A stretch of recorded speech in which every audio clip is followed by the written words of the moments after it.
Hi, this is the Xiaomi 13T Pro and I'll show you how to install iPhone keyboard on this device.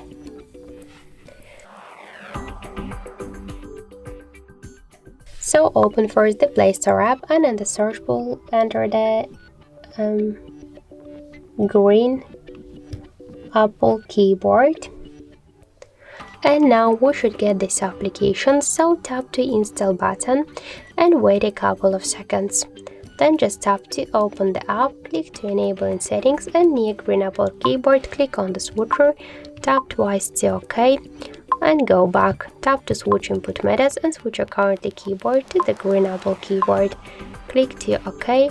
Now the process is finished and let's just check the new keyboard look. So we could see that this keyboard is so close to the iPhone 1 as all of the emojis. So that's it, thank you for watching and if you like this video, leave thumbs up and subscribe.